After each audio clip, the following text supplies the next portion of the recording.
You tried everything, didn't you?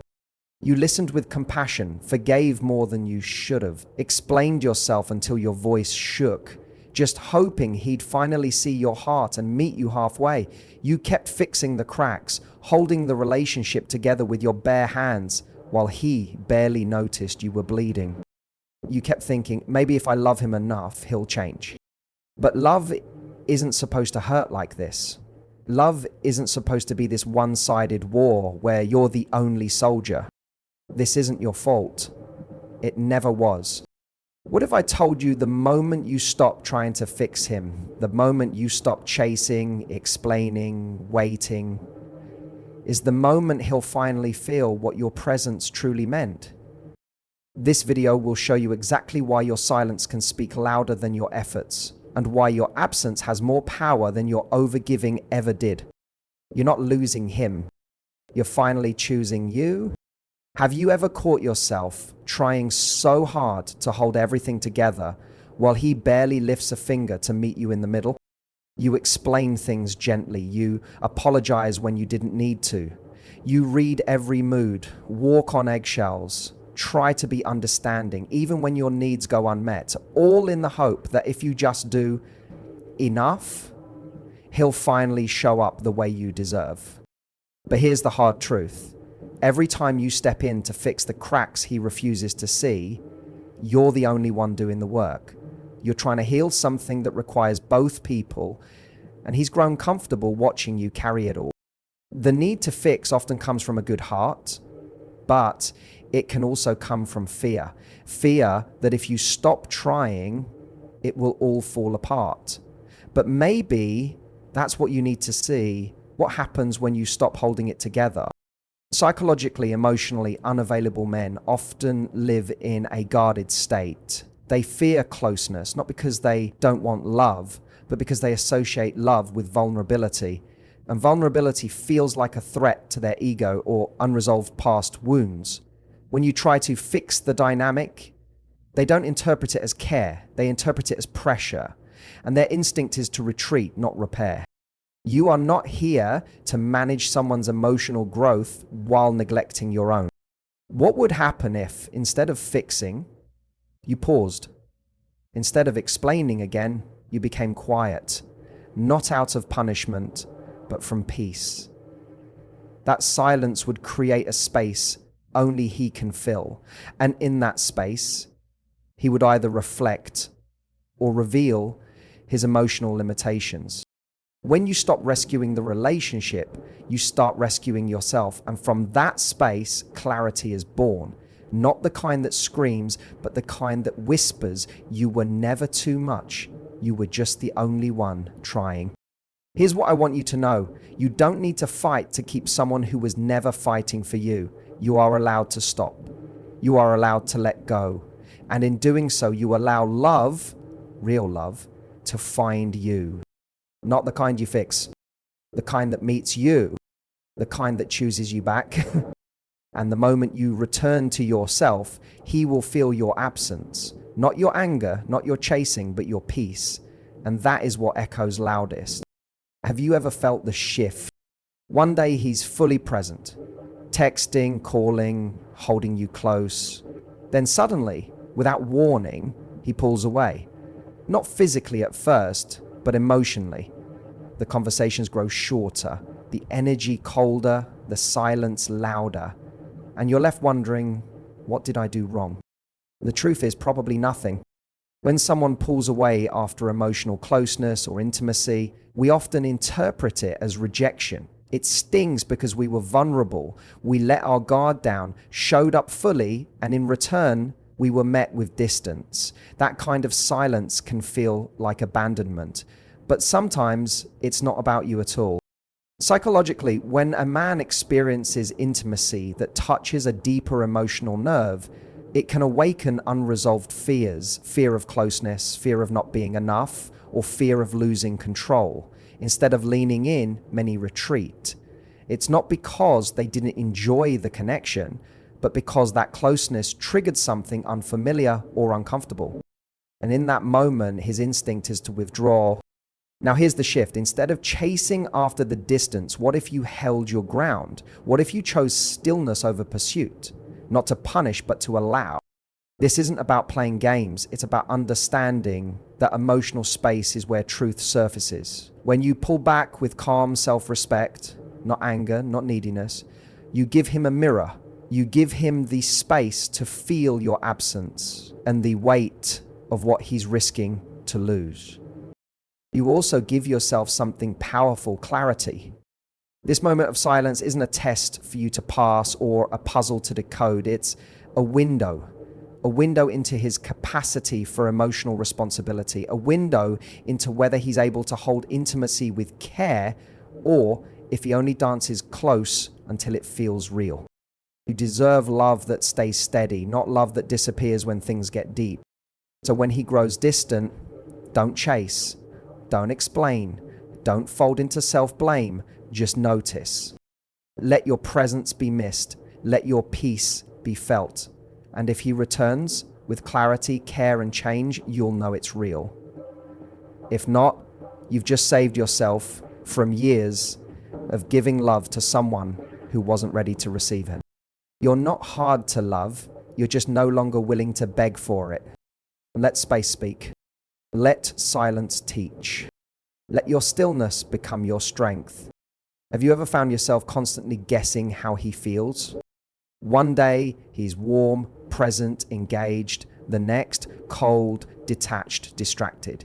You replay every moment, wondering what changed, what you did wrong, or how you can get it back. That mental tug of war drains you, not because of what's being said, but because of what's being withheld. This cycle of inconsistency isn't confusing by accident. It creates a dynamic where you stay emotionally invested, hoping the good version of him will return.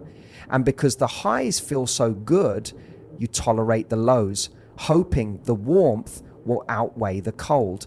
But over time, this dynamic teaches you to mistrust your own emotional needs and boundaries.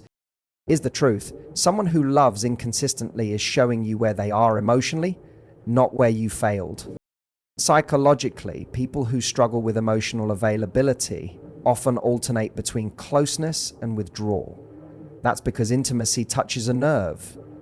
Deep fears of being vulnerable, inadequate, or emotionally exposed, so they connect and then retreat. It's not always malicious, but it is emotionally destabilizing for the person trying to build something real. And the more you try to adjust, the more you teach him that emotional unpredictability is acceptable. But what if, instead of adapting to the inconsistency, you saw it as data? Not as a personal failure, not as a puzzle to fix, but as a mirror. Inconsistency is not chemistry. It's not mystery or emotional depth. It's misalignment. And the most powerful thing you can do is stop dancing around his confusion and start standing in your clarity. This doesn't mean you react with coldness. It means you respond with awareness. The man who is emotionally ready will not leave you questioning your place in his life. He will not treat your heart like a switch he can flip on and off. But he can't reveal himself clearly until you stop chasing the version of him you wish he would become. So take a step back, not out of punishment, but out of peace.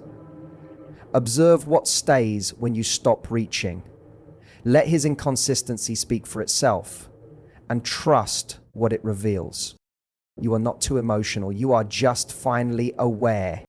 You are not hard to love. You are done settling for half love. Let his confusion be your clarity. Let his patterns reveal your path. And let yourself choose peace over potential. Have you ever found yourself holding on tight because deep down you're afraid of what would happen if you didn't? You stay a little longer. You try a little harder.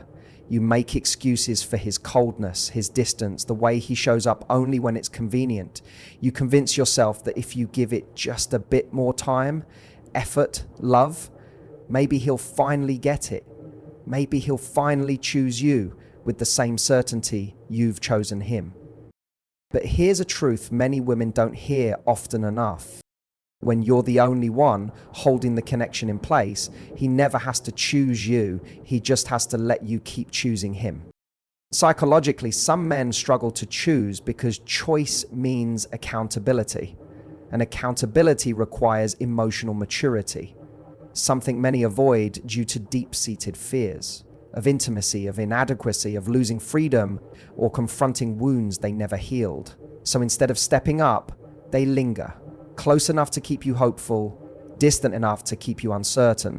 And in that space, you exhaust yourself trying to be enough for a person who hasn't even decided if he wants to show up fully. But when you let go, not from anger, but from clarity, you shift the dynamic completely. Letting go doesn't mean slamming the door or making dramatic exits. It means removing your emotional energy from a place where it's not being valued. It means you stop initiating, stop over-explaining, stop fixing. You stop holding the relationship together by yourself. And in that pause, he's left with something powerful, a choice. He can step up or fade away, but either way, you've won. Because you'll no longer be pouring yourself into someone who hasn't made the decision to fully hold you. This moment becomes the test not of your worth, but of his readiness. When you let go, you finally allow space for truth to rise. If he moves toward you, it's not because you chased, it's because you became still enough for him to feel the void only his effort could fill.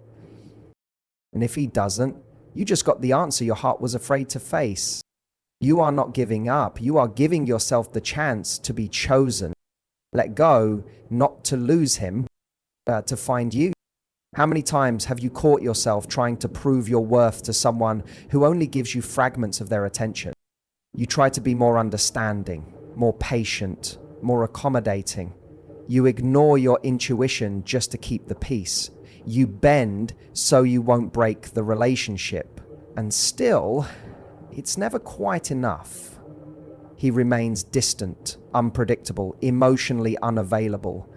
And you start to believe that maybe you're the problem. But what if the problem isn't your love?